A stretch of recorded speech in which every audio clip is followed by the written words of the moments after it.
आप सभी का। आप देख रहे हैं संसद टीवी और मैं हूं आपके साथ अमृता चौरसिया। खबरों को विस्तार से जानेंगे। राष्ट्रीय अंतर्राष्ट्रीय खबरें, खेल जगत का हाल, मौसम का हाल और इसके साथ साथ अंतर्राष्ट्रीय खबरें और भी बहुत कुछ। लेकिन शुरुआत हेडलाइंस के साथ। लोकसभा से वित्त वर्ष 2023-24 के बजट के संबंध में अनुदान मांगे और विनियोग विधेयक पारित।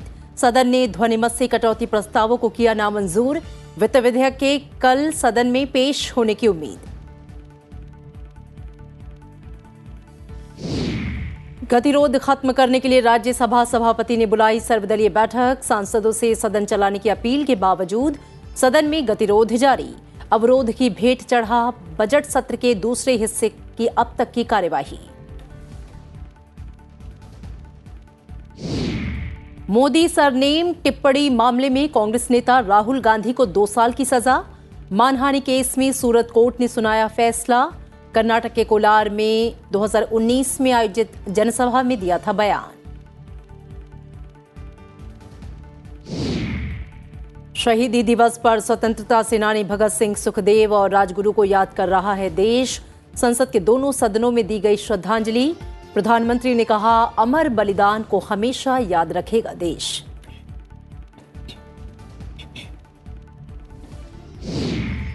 अभी खत्म नहीं हुई कोविड महामारी। केंद्रीय स्वास्थ्य मंत्रालय का राज्यों को निर्देश।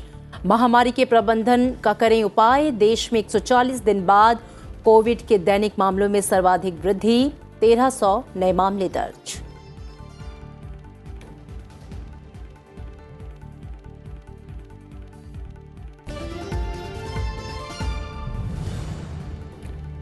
और आइए खबरें विस्तार से। लोकसभा ने वर्ष 2023-24 के लिए विभिन्न मंत्रालयों और विभागों से जुड़ी अनुदान की मांगों और संबंधित विनियोग विधेयक को बिना चर्चा के ध्वनिमत से मंजूरी दी। इससे पहले सुबह गतिरोध के कारण सदन की कार्यवाही बाधित रही। शाम 6 बजे सदन की कार्यवाही फिर से शुरू होने पर केंद्रीय वित्त मंत्री निर्मला सीतारमण ने चर्चा और मतदान के लिए 2023-24 के अनुदान मांगों और विनियोग विधेयकों को पेश किया। स्पीकर ओम बिरला ने मतदान के लिए सभी मंत्रालयों के अनुदान मांगों को रखा। अनुदान मांगों के पारित होने के बाद लोकसभा अध्यक्ष ने कार्यवाही शुक्रवार सुबह 11 बजे तक के लिए स्थगित कर दी। इसके बाद संसद में बजटीय प्रक्रिया के तहत वित्त विधेयक को लोकसभा की मंजूरी के लिए पेश किया जाएगा। वित्त विधेयक पारित होने के साथ बजट की प्रक्रिया संपन्न हो जाएगी। प्रश्न है कि खंड 1 अधिनियम सूत्र विधेयक का पूरा नाम विधेयकांग बने। जो सदस्य के पक्ष में हाँ गए, जो सदस्य विरोध में ना गए। मेरे विचार में निर्णय हाँ वालों के पक्ष में हाँ वालों के हुआ। खंड 1 अधिनियम सूत्र विधेयक का पूरा नाम विधेयक। अब मंत्री जी प्रस्ताव के विधेयक को पारित किया जाए। Sir, I rise to move that the bill be passed. प्रश्न है कि विधेयक को पारित किया। जो सदस्य के पक्ष में हाँ गए, जो सदस्य विरोध में ना गए। मेरे विचार में निर्णय हाँ वालों के पक्ष में हाँ वालों के पक्ष में हुआ। प्रस्ताव स्वीकृत हुआ, विधेयक पारित हुआ। सभा की कार्रवाई शुक्रवार दिनांक 24 मार्च 2023 को प्राप्त 11 बजे तक के लिए स्थगित की जाती है। सत्ता पक्ष और विपक्ष के अड़ियल रवैये के कारण आज राज्यसभा में लगातार 7वें दिन गतिरोध जारी रहा और सदन की बैठक एक बार के स्थगन के बाद पूरे दिन के लिए स्थगित कर दी गई।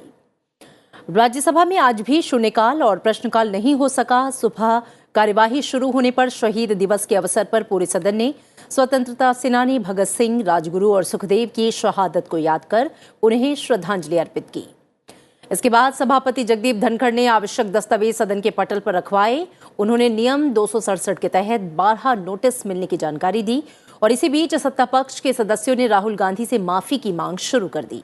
उधर कांग्रेस के सदस्य जेपीसी गठित करने की मांग करने लगे।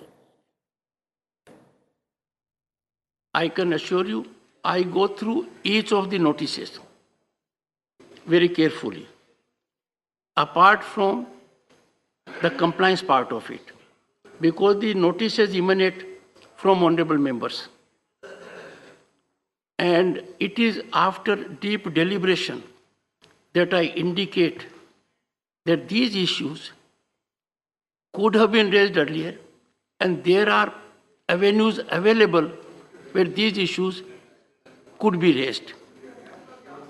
The resultant situation is the precious time of the House, which could be utilized to transact listed business in larger public interest, and help us carry out our constitutional obligations, we have not been able to do so. I have held 3 meetings with floor leaders, 3 involved meetings. The 2 sides in the House have taken rigid stand. I appeal to the entire House. They must interact among themselves and find a way out. We are not sending a good message to the people at large. और इसी दौरान सभापति ने सदन के नेता और केंद्रीय मंत्री पीयूष गोयल को बोलने का अवसर दिया। बाद में सदन में व्यवस्था न बनते देख सभापति ने बैठक दोपहर 2 बजे तक के लिए स्थगित कर दी। Despite all your efforts, there is absolutely no reconciliation possible with the principal opposition party and some of their colleagues. I think the nation today is extremely concerned about the behavior of their senior leader, about the comments he has made, and it is important that the nation hears an apology, a due apology from the leader of their party. दोपहर 2 बजे बैठक फिर शुरू होने पर उपसभापति हरिवंश ने कौशल विकास और उद्यमिता मंत्रालय के कामकाज पर चर्चा करने के लिए बीजू जनता दल के सुजीत कुमार का नाम पुकारा। लेकिन इसी बीच सदन में सत्तापक्ष और विपक्ष के सदस्यों ने नारेबाजी शुरू कर दी, जिसके कारण उपसभापति ने बैठक को पूरे दिन के लिए स्थगित कर दिया।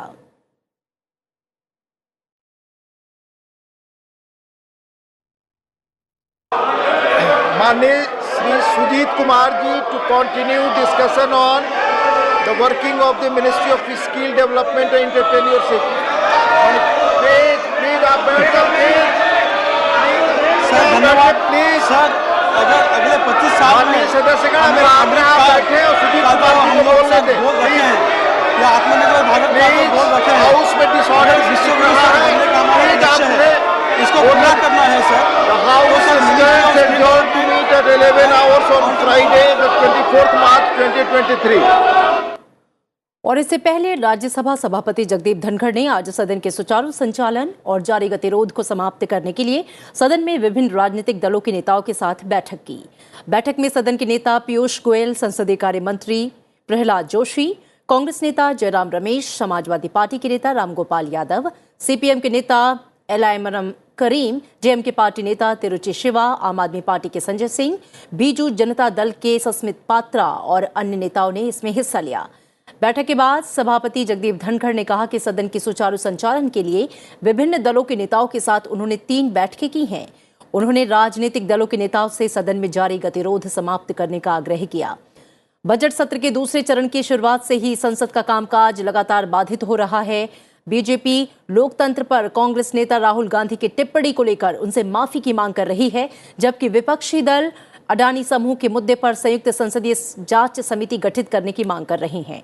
इससे पहले मंगलवार को सभापति ने राज्यसभा में जारी गतिरोध खत्म करने के लिए राजनीतिक दलों के नेताओं के साथ 2 बैठकें की थीं।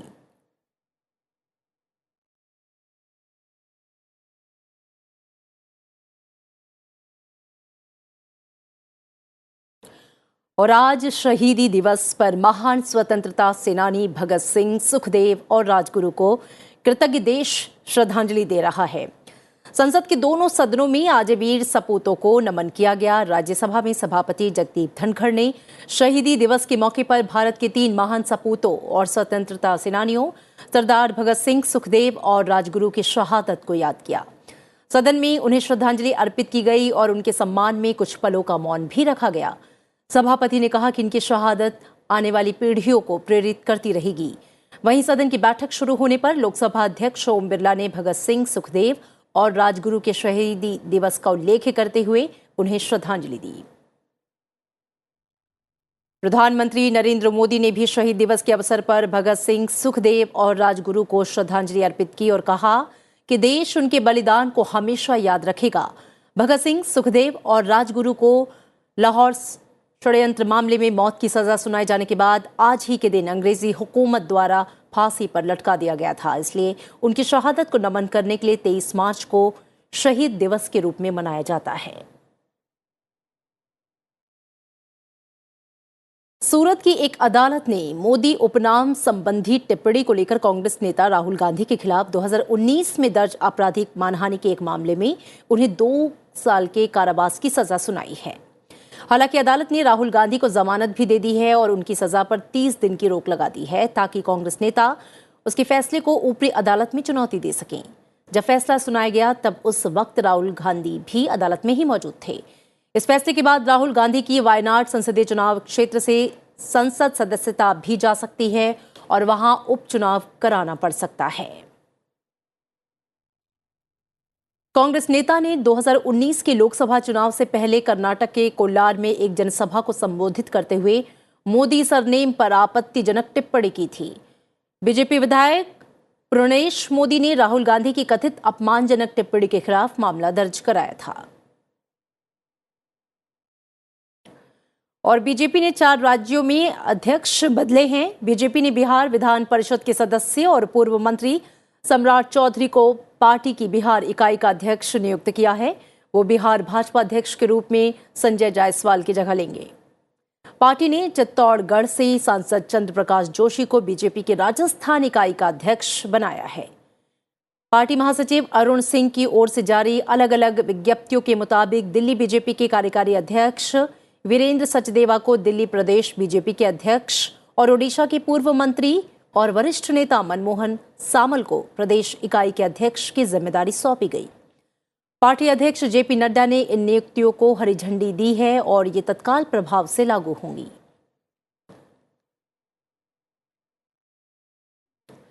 देश में एक दिन में कोरोना वायरस संक्रमण के 1300 नए मामले सामने आए हैं। वहीं उपचाराधीन मरीजों की संख्या बढ़कर 7605 पर पहुंच गई। स्वास्थ्य मंत्रालय के मुताबिक एक दिन में नए मामलों की ये संख्या बीते 140 दिनों में सबसे अधिक है। देश में संक्रमण की दैनिक दर 1.46% और साप्ताहिक दर जो है वो 1.08% है। देश में अभी 7605 लोगों का कोरोना वायरस संक्रमण का इलाज चल रहा है, जो कुल मामलों का 0.02% है। मरीजों के ठीक होने की राष्ट्रीय दर जो है वो 98.79% है। अभी तक कुल 4,41,60,997 लोग संक्रमण से मुक्त हो चुके हैं, जबकि कोविड-19 से मृत्यु दर 1.19% है। हमारे देश में केवल 3 सर्ज हुई, लेकिन ग्लोबली आप देखें तो 6 से ज्यादा सर्जेस हुई हैं, पीक हुए हैं, डिक्लाइन हुआ है। अभी भी ये जो वैश्विक महामारी है, ग्लोबल पेंडेमिक है, ये पूरी तरह से समाप्त नहीं हुआ, क्योंकि 94,000 केसेस आ रहे हैं अभी भी प्रतिदिन ग्लोबली। जहां फरवरी के दूसरे सप्ताह में औसतन प्रतिदिन 108 केस देश भर में आ रहे थे, अब ये बढ़ के 966 हो गया। यानी वृद्धि हुई है, लेकिन ये अप्रत्याशित वृद्धि नहीं है। 10 मार्च और 16 मार्च को भारत सरकार ने सभी राज्यों को एडवाइजरीज जारी की और उनको कहा कि आपको टेस्ट्स की संख्या बढ़ानी चाहिए। तो ये बढ़े हुए टेस्ट्स की संख्या को दिखाता है। लेते हैं कुछ और प्रमुख समाचारों पर। केंद्रीय गृह मंत्री अमित शाह ने आज दिल्ली में वैदिक हेरिटेज पोर्टल का उद्घाटन किया। इस पोर्टल का उद्देश्य शोधकर्ताओं को वैदिक ज्ञान परंपराओं को समझने में सहयोग करना और जनसाधारण को प्राचीन ग्रंथों की सामान्य जानकारी देना है।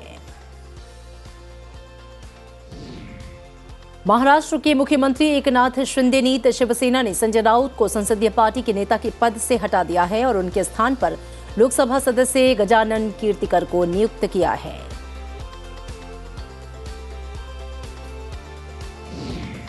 सुप्रीम कोर्ट ने कहा है कि वो मुसलमानों में बहुविवाह और निकाह हलाला की प्रथा की संवैधानिक वैधता को चुनौती देने वाली याचिकाओं पर सुनवाई के लिए 5 न्यायाधीशों की नई संविधान पीठ का गठन सही समय पर करेगा। विश्व बैंक के अध्यक्ष पद के लिए अमेरिका की ओर से नामित अजय बंगा भारत के 2 दिवसीय दौरे पर हैं। इस दौरान वो प्रधानमंत्री नरेंद्र मोदी और वित्त मंत्री निर्मला सीतारमण से मुलाकात करेंगे। संयुक्त राष्ट्र के महासचिव एंटोनियो गुटेरेस ने आगाह किया है कि आने वाले दशकों में ग्लोबल वार्मिंग के कारण हिमनद घटने से भारत के लिए बेहद महत्वपूर्ण सिंधु, गंगा और ब्रह्मपुत्र जैसी प्रमुख हिमालयी नदियों में जल प्रवाह कम हो सकता है। इजरायल की संसद ने न्यायपालिका में आमूलचूल परिवर्तन के लिए प्रस्तावित कई विवादित कानूनों में से पहले कानून को पारित किया। संसद में ये उक्त कानून ऐसे समय में पारित हुए हैं जब सड़कों पर इसके खिलाफ विरोध प्रदर्शन चल रहे हैं। आलोचकों का कहना है कि इससे भ्रष्टाचार को बढ़ावा मिलेगा। श्रीलंका ने खाद्य सुरक्षा सुनिश्चित करने के लिए भारत से 20 लाख अंडों का आयात किया है। ये खेप यहां पहुंच चुकी है। व्यापार मंत्री नलिन फर्नांडो ने ये जानकारी दी। भारत के स्टार खिलाड़ी पीवी सिंधु और एचएस प्रणय ने महिला और पुरुष एकल में अपने अपने मैच को जीतकर Swiss open super 300 badminton tournament के प्री क्वार्टर फाइनल में प्रवेश किया। भारत ने आज ISSF पिस्टल राइफल विश्व कप में 1 रजत और 1 कांस्य पदक जीता। इससे भारत के टूर्नामेंट में पदकों की संख्या 4 हो गई है, जिसमें 1 स्वर्ण, 1 रजत और 2 कांस्य पदक हैं।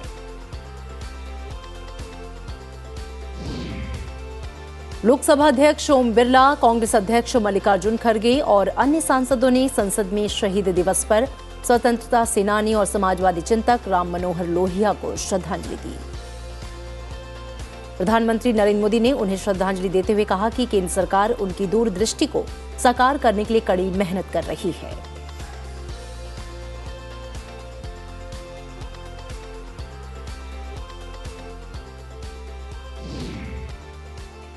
और इसी के साथ यहां रुकेंगे एक छोटे से ब्रेक के लिए। आप देखते रहिए संसद टीवी।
ब्रेक के बाद आपका स्वागत है और अब नजर राज्यों से जुड़ी सुर्खियों पर।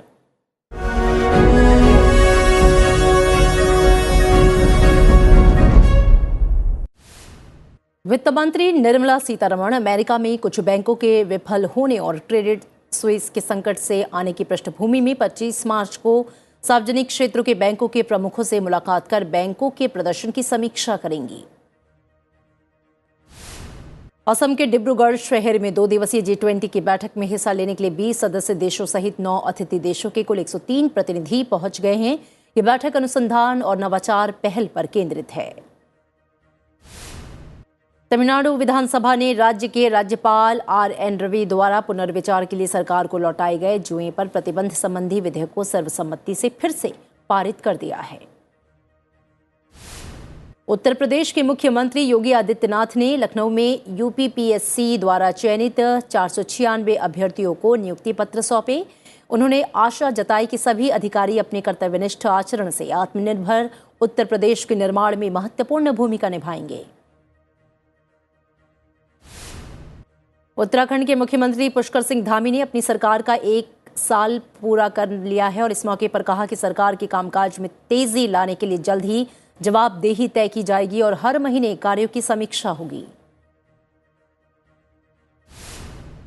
मुंबई की एक अदालत में सीबीआई द्वारा दाखिल आरोप पत्र में कहा गया है कि आईडीबीआई बैंक के एक वरिष्ठ अधिकारी ने किंगफिशर एयरलाइन को ऋण की अनुमति दिलवाने और भुगतान करवाने के लिए शराब व्यवसायी और इस एयरलाइन के मालिक विजय माल्या के साथ कथित तौर पर साजिश रची थी। पंजाब सरकार ने तरन तारन और फिरोजपुर जिलों में मोबाइल इंटरनेट और एसएमएस सेवाओं पर रोक को शुक्रवार दोपहर तक के लिए बढ़ा दिया है, जबकि अमृतसर में मोंगा, संगरूर, अजनाला उपसंभाग और मोहाली के कुछ इलाकों में पाबंदियां हटा दी गई हैं। नामीबिया से लाए गए 2 नर चीतों वेल्टन और फ्रेडी को मध्य प्रदेश के कूनो नेशनल पार्क के खुले जंगल में छोड़ा गया।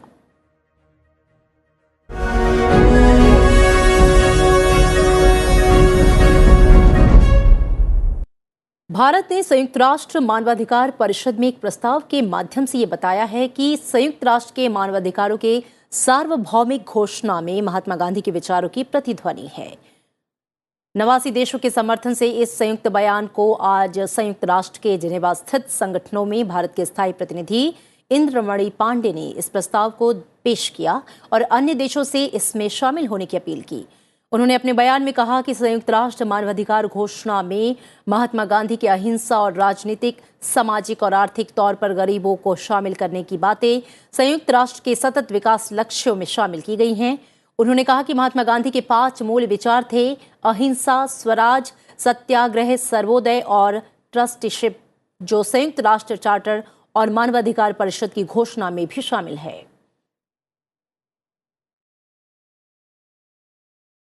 पश्चिमी एशिया में पाक महीने रमजान का आज पहला रोजा रखा गया। भारत में रमजान के पवित्र महीने की शुरुआत कल से होगी। रमजान का चांद दिखने के बाद अगले दिन से पवित्र महीने की शुरुआत हो जाती है और अगले 30 दिन तक मुस्लिम समुदाय के सदस्य सूरज निकलने से लेकर सूर्यास्त तक ना कुछ खाते हैं और ना पीते हैं। रमजान के महीने की शुरुआत ऐसे समय में हुई है जब पश्चिम एशिया के कई देश और सरकारें लंबे समय से जारी संघर्षों को शांत करने की दिशा में कदम उठा रहे हैं। मौजूदा चैंपियन निखत जरीन और नीतू गंधास ने अपने अंतिम मुकाबलों में शानदार जीत से महिला विश्व मुक्केबाजी चैंपियनशिप के फाइनल में प्रवेश कर लिया। निखत जरीन ने जहां रियो ओलंपिक की कांस्य पदक विजेता कोलंबिया की इंग्रिड वॉलेंसिया को 5-0 से शिकस्त दी, तो वहीं नीतू ने कजाकिस्तान की अलवा बाल्कीबेकोवा पर 5-2 से जीत हासिल की। निखत ने अपनी फुर्ती और रणनीतिक दक्षता से वॉलेंसिया को पराजित किया और अपने खिताब के बचाव की ओर कदम बढ़ाना जारी रखा। इससे पहले नीतू और बाल्कीबेकोवा के बीच मुकाबला पिछले साल के क्वार्टर फाइनल जैसा ही था। इसमें राष्ट्रमंडल खेलों की चैंपियन नीतू और बाल्कीबेकोवा ने पहले दौर में एक दूसरे पर जमकर मुक्के जड़े।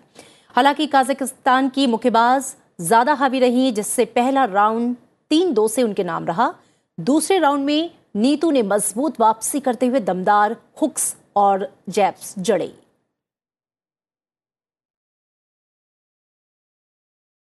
ब्रिटेन में चेरी ब्लॉसम फेस्टिवल मनाया जा रहा है। चलते चलते आपको छुट जाते हैं इसकी सुंदर तस्वीरों के साथ। आप अपना ख्याल रखिए और देखते रहिए सनसेट टीवी। नमस्कार।